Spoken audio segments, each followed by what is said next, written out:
Uh, but you mentioned identity politics, That's which right. gets us closer to some of what you were talking about in that post election commentary. Although also the rest of what we've been talking about is not irrelevant to that, because you were talking about critical theorists and Yeah. their views on this stuff, and Yeah. people like Judith Butler, right, who we now Right. know is a big Kamala Harris donor, Yeah.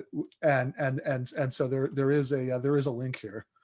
yeah, and I'm trying to, I think one of the things in my, maybe I'm not necessarily writing on this topic, but I'm talking about it in my podcast. I'm blogging about it because it seems to be just such a train wreck area right now. Is how do we square this circle? How do we begin to put together the story of how we got here?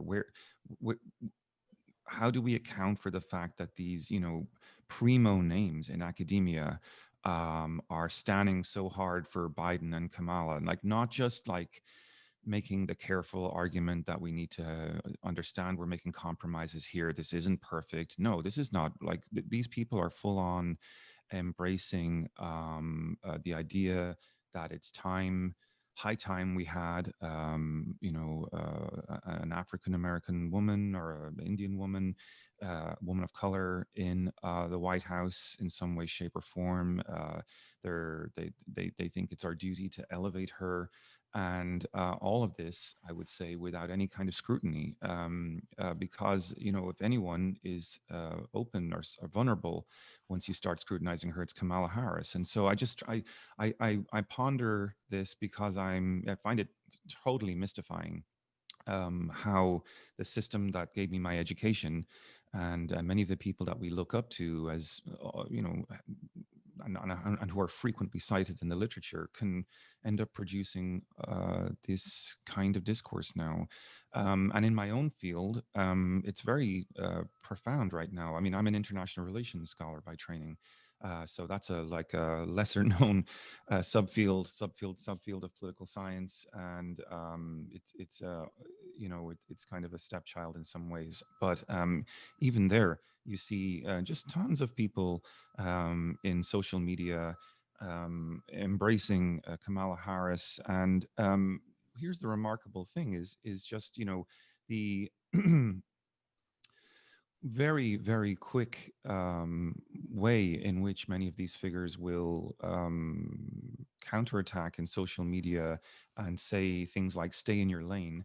Yes. That the minute you begin to raise any criticisms, um, and it was actually really seeing that sort of insistence on staying in one's lane that prompted me to do that audio essay I did in my podcast a couple of weeks ago, because that's really where I just was like, okay, this there's something strange here. Like, what is it?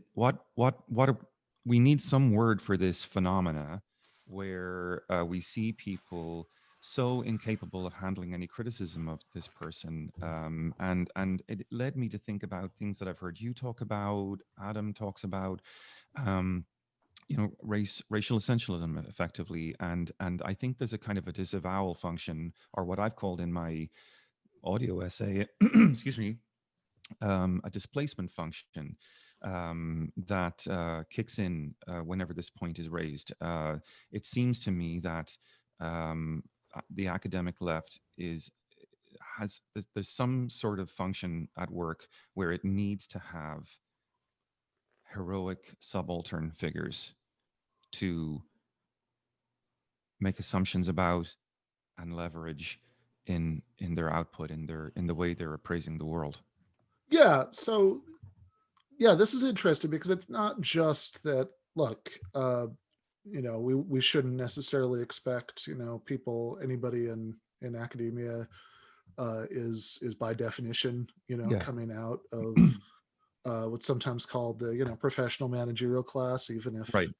even if especially in the U.S. context, they're people people like I was for years adjuncting or whatever, sort of lumpenized sector of the professional managerial class. Mhm. That and so we shouldn't expect people who come out of that background to instinctively identify with socialist politics or anything like that. Certainly, but I think you've put your finger on the like there is more that's going on here, and I think you've put your finger on some of what the more is. And so there are a few things here that are worth breaking down. So you mentioned essentialism. So Mhm. so just for anybody who's listening or watching, who's not versed in the leftist inside baseball here. Essentialism, like racial essentialism, for example, is the view that there is some essential feature that's shared by everybody in a certain racial category, for example, that comes out. For example, well, I think I think one of the most blatant ways that it's come out since the election has been all of the talk of black voters or black women, as if these were Yes. undifferentiated categories, that Mhm. like every black woman shares in the magical black woman essence, and has politics that flow straight from that essence, rather than it being the case that there are black women who are workers, and black women who are bosses, and black women who are tenants, and black women who are landlords, and black women who are DNC-ish mayors, or ordering protesters tear gassed, and black women who are being tear gassed by them. All of that stuff is just sort of eliminated, and all of those class differences, all those ideological differences are treated as unimportant, and black women in that example are treated almost as being like a hive mind that you're Yeah. told, well, if you're not excited about Kamala Harris being the vice president, then you're going to. I've seen people say this, like on Twitter, that all black women are going to have a problem with that, Yeah. uh, Yeah. which of course, the first instinct, which is correct as far as it goes, is to respond to that by starting to rattle off some names of black women who disagree with that political perspective. But Right. but there's a deeper thing going on here, which is this racial essentialism and the role that it plays in in these people's psychodrama. What you're talking about, needing to have oppressed people that they can vicariously identify with, at the same time as using them as a prop to support their liberal politics. And then there's this issue about lanes, which I really want to get into. But if you want to Yeah, speak we on the should. rest of that first. Came up even again recently in that Stephanie Rule interview with Bernie, right? Just the other day, she's talking about Bernie needing to stay in his lane about, as basically a failure of a senator who's never been able to pass a bill in his life. Shouldn't you stay in your lane and not, and and the implicit subtext was, of course, like Joe Biden's putting together this multiracial, multicultural White House. Why not let these people be the voices that guide and decide for us our fate in the next year of COVID, right? And I have to say, I take my hat off to Bernie Sanders for keeping his, steam in his ears at that point in time, because I don't know how I would have responded had I been sitting there on that conversation. But I mean, again, it's this sort of, sorry about that. The Let me just put that on. The point about the racial essentialism, I think, and the idea of a displacement function, is really, I think, important if we're going to try to take on the idea of staying in your lane, right? Uh, um, the suspicion I have is that, well, there's probably a number of things being displaced when we take this on, but the one of the things I think that might be at work here is actually the class position. I think there's a tendency for academics to be a little tone deaf when it comes to their own class position.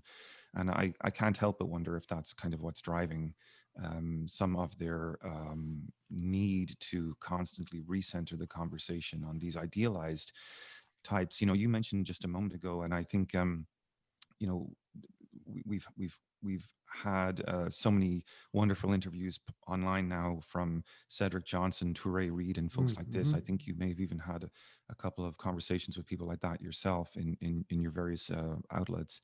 Um, the striking thing that always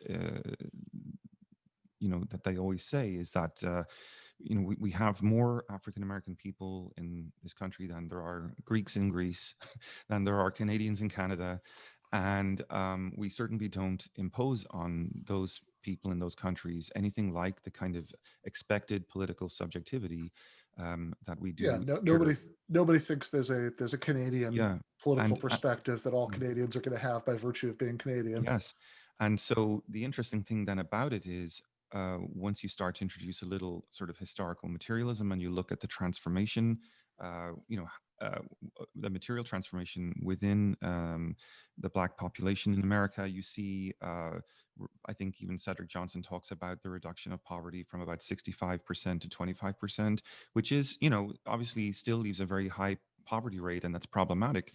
But we have to acknowledge that interests are going to shift and change as those economic transformations take place, and we are going to see the emergence of a black political leadership class, a black PMC class, and so consequently discourse is going to track those interests. It would be irrational, I think, to expect it not to.